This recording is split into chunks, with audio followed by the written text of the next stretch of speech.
Bene, buongiorno a tutti, benvenuti a questa conferenza stampa. Qui siamo al Palazzo Ferrofini, sede del Consiglio regionale del Veneto, quindi l'organo legislativo del nostro territorio e della nostra regione. Siamo nella sala dedicata ad Oriana Fallaci, quindi un personaggio della cultura che ha lasciato il segno nella vita delle nostre comunità e impegnati a dare rilevanza, importanza, attenzione alla questione educativa delle comunità.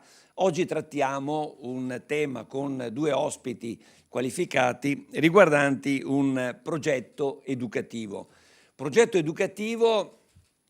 ambizioso, i cui protagonisti sono in primis la dottoressa Jessica Celeghin, chiedo scusa, e l'educatore teatrale Gianluca D'Alio.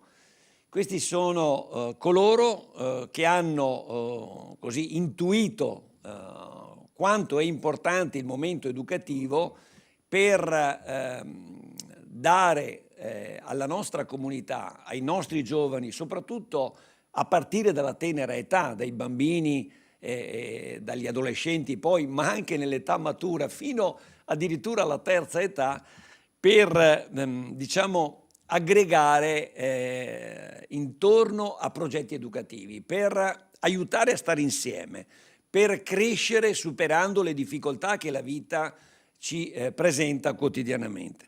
Progetto educativo quindi è rivolto in primis a bambini e ragazzi, soprattutto a portatori di sofferenze, anche psicofisiche, a limitazioni caratteriali, comportamentali e ovviamente educative. Perché è importante questa iniziativa? Perché questo progetto educativo mira è partito da Noale, possiamo dire questo, vero Gianluca? È partito da Noale con un piccolo numero di aderenti, 7-8 bambini, e adesso ha raggiunto limiti importantissimi. Abbiamo superato i 110 aderenti, mi pare circa. Vi è il coinvolgimento di diverse comunità ed enti, vi è il coinvolgimento di associazioni che hanno trovato interessante appunto partecipare, condividere e divulgare questa esperienza di progetto educativo. Addirittura siamo andati, poi ci illustrerà appunto D'Alio, fuori della regione Veneto. Sono interessate molte altre comunità territoriali del nostro Veneto, perché vedete la questione educativa è una questione centrale. Io in particolare la sento come fondamentale, tant'è vero che giusto qualche mese fa, il 17 marzo, da questo stesso podio oratorio, da questo luogo del Consiglio regionale, ho avuto modo di presentare un progetto a tutela dei minori in ordine all'improprio utilizzo dei mezzi di socializzazione, l'utilizzo degli smartphone che consentono a persone non ancora dotate di proprie difese di accedere a fonti di informazione particolarmente dannose o all'uso improprio di queste fonti di informazione. In sostanza, quello di cui parliamo oggi, che ci sarà presentato tra poco dai nostri ospiti, è un progetto educativo che mira a fare che cosa? A formare buoni cittadini, ma non per imporre un modello educativo, delle scelte preconfezionate, ma per aprire la mente, innanzitutto per portare i bambini e le persone che non socializzano adeguatamente al di fuori della loro abitazione. Basta puttei sarà in casa, no? Diciamo in Veneto. Portiamo i ragazzi fuori, facciamoli socializzare. Ragioniamo di percorsi e di progetti educativi.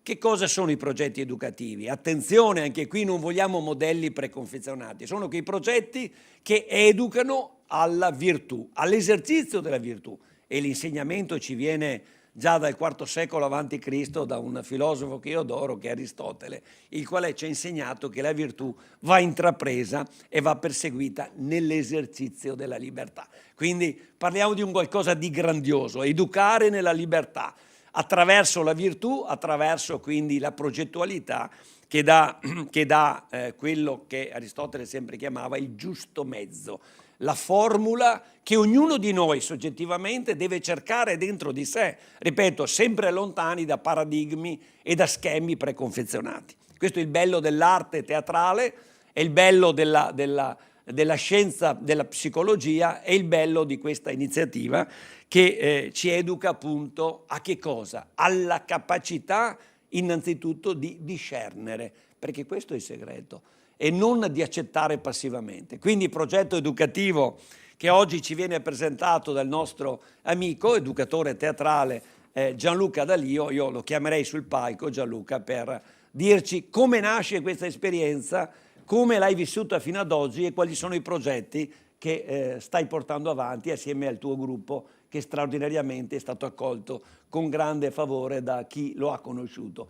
Questa è l'occasione per farlo conoscere a un pubblico più ampio. Prego Gianluca. Grazie consigliere Morosin. Mi chiamo Gianluca D'Alio e assieme alla dottoressa Jessica Celeghin che è qui con noi siamo veramente molto emozionati e molto onorati di poter presentare la nostra realtà. Salta in palco nasce 10 anni fa da un incontro casuale tra me e Jessica per rispondere proprio all'esigenza di fare delle attività per dei bambini con specifici bisogni educativi. E così abbiamo iniziato un po' per gioco, un po' per sfida, con un gruppo di 7 bambini a fare questo laboratorio che è nato poi grazie alla collaborazione del circolo Noi Don Bosco annuale e che si è sviluppato negli anni. Come diceva il consigliere, siamo partiti da 7 e ad oggi siamo a più di 110 partecipanti di tutte le età. Siamo partiti e siamo annuale, però la cosa bella di questo progetto è che negli anni si è sviluppata anche a livello regionale e interprovinciale con una serie di richieste di consulenze proprio sull'entità di Salta in Palco come progetto educativo. E questo ci ha portato anche fuori regione quest'anno in Friuli Venezia Giulia. Ringraziamo l'associazione Crama Mercanti di Storie che ci ha ospitato in Varresia proprio per portare questo modello come buona pratica non solo per i bambini e per i ragazzi ma anche per gli adulti, un progetto valido veramente per tutti. Salta in Palco, dicevo, nasce 10 anni fa. Siamo un team oggi di 4 operatori, abbiamo Jessica Celeghin, psicologa, ci sono io, c'è Alessandra Micheletto, educatrice, e Nicola Rocchetti, attore e teatroterapeuta. Quindi un team interdisciplinare che serve proprio a rispondere a tutte le necessità e tutte le esigenze. I nostri laboratori vanno dai bambini dai 6 anni di età fino, diciamo, ai più 99 in gergo, e sono così suddivisi. Abbiamo 3 percorsi per i bambini, un percorso per i ragazzi preadolescenti, quindi età 11-13 anni, e poi un percorso per gli adolescenti, quindi età che va dai 15 ai 18, e poi ovviamente al gruppo degli adulti. Il nostro focus qual è? E ci teniamo tanto a condividerlo. Il nostro focus è quello di lavorare sul singolo sì, ma appartenente ad un gruppo. Quindi siamo lontani da tutti quelli che sono i protagonismi, ma vogliamo creare un ambiente libero dal giudizio, uno spazio dove tutti i partecipanti, fin dalla più tenera età, si possano sentire liberi di partecipare con le proprie peculiarità, con i propri punti di forza, ma anche mostrando i propri punti di debolezza, perché crediamo che insieme si possa crescere e crescere molto bene. Beh, direi che è straordinaria questa illustrazione che ci ha fatto Gianluca. E vuoi aggiungere altro, Gianluca, sui progetti che avete, mi pare, già in calendario nel prossimo autunno, quindi diamo un'anteprima? Assolutamente. L'anteprima è che le nostre attività ripartiranno il 13 ottobre, sono tutti in fermento per la ripartita perché di solito durante l'estiva le attività si fermano, e siamo insomma molto felici di ripartire, anche noi non vediamo l'ora.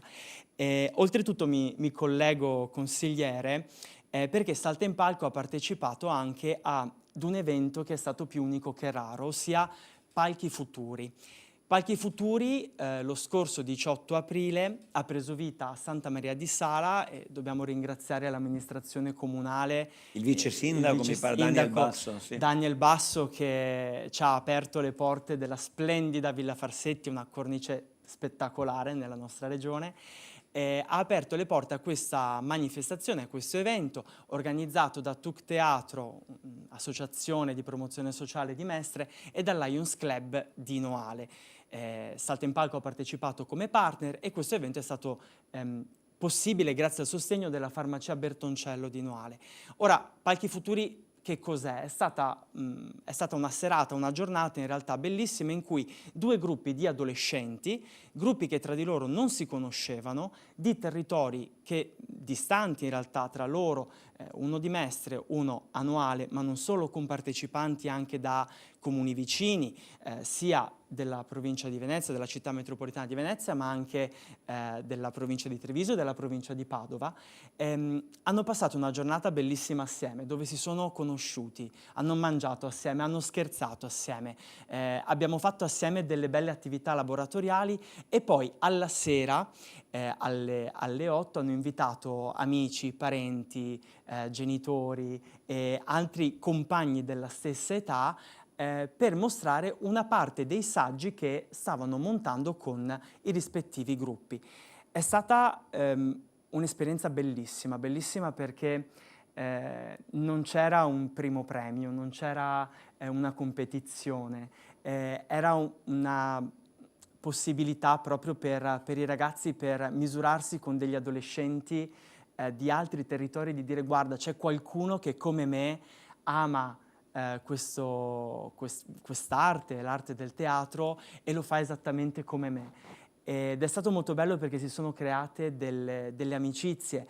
Mi preme ringraziare ovviamente tutto il Lions Club di Noale, in primis con l'allora presidente Martina Peloso, ma con Marianna Duregon, socia, che ci ha dato una mano incredibile, ma Susanna Scatolin, Maria Giovanna Perfetto, e come non nominare chi poi ha organizzato in maniera puntuale tutto l'evento di Palchi Futuri, Claudia Bellemo e Ilaria Schio di Tuc Teatro. È stata un'emozione veramente vedere come i ragazzi anche nei mesi successivi si siano sentiti, si siano visti e si siano create delle belle realtà di amicizia. Quando alcuni dei ragazzi sappiamo avere delle difficoltà, soffrire di isolamento sociale, quindi è un'azione concreta proprio per il contrasto. E mi permetto di fare un piccolo spoiler, come dicono i giovani, ossia questo evento di Palchi Futuri ha attirato l'attenzione del distretto 108 TA3 del Lions Club, distretto che abbraccia 4 territori provinciali, abbraccia Venezia, Rovigo, Padova e Treviso. Quindi quasi tutta la regione. Quasi tutta la regione, e grazie alla capofila per la tematica del contrasto al disagio giovanile di Lichikomori, Barbara Finotto, stiamo proprio lavorando in questi mesi per la seconda edizione di Palchi Futuri, proprio perché è una grandissima possibilità, una grandissima azione per contrastare l'isolamento sociale. Gianluca, io ti ringrazio per quello che hai detto, ma volevo partire dalla parola che hai usato poco fa, hikikomori, che è un'espressione non italiana ovviamente, un'espressione giapponese che sta ad indicare quei giovani, soprattutto riferito ai giovani, che si sono chiusi entro le mura domestiche, che non sono stati in grado di socializzare, che hanno scelto il ritiro piuttosto che il coinvolgimento. E questo purtroppo è avvenuto nel periodo del Covid soprattutto. Guarda caso, Salti in Palco è nato proprio in quel periodo, quindi è nato giusto nel momento in cui si è posto il problema.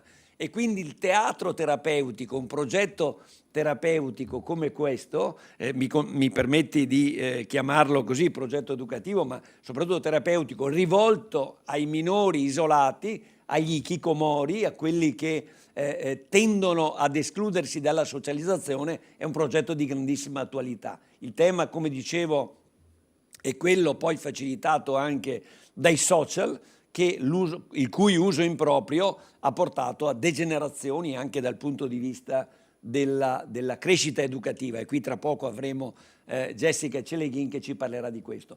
Vuoi darci qualche altra notizia o diamo la parola a Jessica? Allora, io lancio solamente la prossima edizione di Palchi Futuri, che si terrà in primavera 2027, ma non posso dare altri spoiler, dobbiamo ancora aspettare qualche mese. Allora ti ospiteremo ancora qua per Grazie. avere le notizie di questo progetto ambizioso per il 2027. Intanto sentiamo la dottoressa Jessica Celeghin, prego. Grazie consigliere. Prego Jessica. Grazie, buongiorno. Sono Jessica Celeghin, sono una psicologa e sono la referente educativa del progetto Salta in Palco. La visione che fin da subito ha accomunato me e il collega Gianluca D'Alio, pur venendo da professionalità diverse, è stata sicuramente quella di dare molto rilievo alla crescita personale, cioè di vedere il teatro non come fine a se stesso, come è già stato detto, come una performance, ma come un momento di crescita appunto personale e relazionale. Infatti diamo particolare attenzione fin dall'inizio e cura a quella che è l'accoglienza attraverso un colloquio che facciamo con le famiglie proprio per andare a cogliere i vissuti e i bisogni profondi che spesso ci portano e per andare insieme ad individuare quelli che possono essere degli obiettivi sui quali lavorare. I bisogni che più spesso ci vengono portati possono essere legati semplicemente a una timidezza, ma anche a forte introversione, a difficoltà di mettersi in relazione, ma al contrario anche una iperattivazione, cioè l'incapacità di stare fermi, di aspettare il proprio turno, le neurodivergenze poi e per i ragazzi più grandi spesso anche appunto, come è già stato detto anche dal consigliere, l'isolamento e l'ansia sociale. Tra gli altri, tra i nostri partecipanti ci sono anche particolari fragilità, ci occupiamo anche di spettro dell'autismo e di disabilità che comprendono circa il 30-40% dei nostri allievi. Come rispondiamo a questi bisogni? A questi bisogni rispondiamo attraverso delle attività specifiche. Ci piace molto un momento rituale di inizio e di fine attività che è il Circle Time, all'interno del quale i bambini e i ragazzi hanno la possibilità di guardarsi negli occhi, di ascoltarsi e soprattutto di cogliere i bisogni anche degli altri, quindi di mettersi in relazione e di creare fiducia reciproca. Un'altra attività, per esempio, è quella del il lavoro sulle emozioni, molto importante, che facciamo, andando proprio a fare quella che viene chiamata alfabetizzazione emotiva, cioè una capacità di riconoscere, di gestire, di dare un nome alle proprie emozioni e poi di metterle ovviamente in scena. Nel frattempo io vedo che scorrevano, mentre illustravi appunto la tua progettualità, il vostro lavoro, scorrevano delle immagini delle scene di palcoscenico, di salti in palco, che riguardano appunto delle performance che il gruppo guidato da Gianluca è riuscito a tenere in questi ultimi tempi. E come vediamo c'è un coinvolgimento sia per età sia per diciamo anche provenienze, esperienze, culture a 360 gradi, perché così deve essere il progetto diciamo educativo, il progetto che su cui si sta lavorando. Io ho avuto il piacere di assistere ad una di queste performance teatrali e devo dirvi che sono stato profondamente coinvolto. La ragione per cui oggi siamo qua è anche questa. Jessica, se vuoi concludere, sì. Poi... Dopo questo lavoro di conoscenza e di fiducia reciproca che finalmente verso gennaio, più o meno dopo un lavoro appunto svolto nei primi mesi che noi chiamiamo di propedeutica, può essere consegnato il copione. Il copione teatrale è un testo che ho già sentito la parola nominata prima, non è preconfezionato, ma si tratta di un testo che viene co-costruito sulla base delle peculiarità, delle caratteristiche del singolo ma anche del gruppo e anche delle fragilità, perché anche le fragilità diventano risorsa. E quindi questa restituzione finale, ecco, che viene data ha la caratteristica poi di non vedere nessun protagonismo, non c'è un primo attore, non ci sono delle comparse, ma la drammaturgia e la regia vengono costruite da Gianluca proprio con lo scopo di rendere lo spettacolo corale. Tutti i bambini, tutti i ragazzi, tutti gli adulti sono in scena contemporaneamente e questo fa sì che poi si possa ottenere un risultato finale che è dato dalla bellezza che viene dal sostegno reciproco. Mi piace quest'ultimo passaggio perché io adoro fare richiamo alla bellezza, che non è quello che diceva solo Dostoevskij, che la bellezza salverà il mondo, ma che la bellezza è prodromica alla ricerca della libertà. La libertà va cercata nella bellezza, altrimenti rischia di essere una finzione. Io direi che potremmo anche chiudere con questo bel passaggio che hai fatto. Sì. E io vi ringrazio, se non c'è qualche altro rilievo.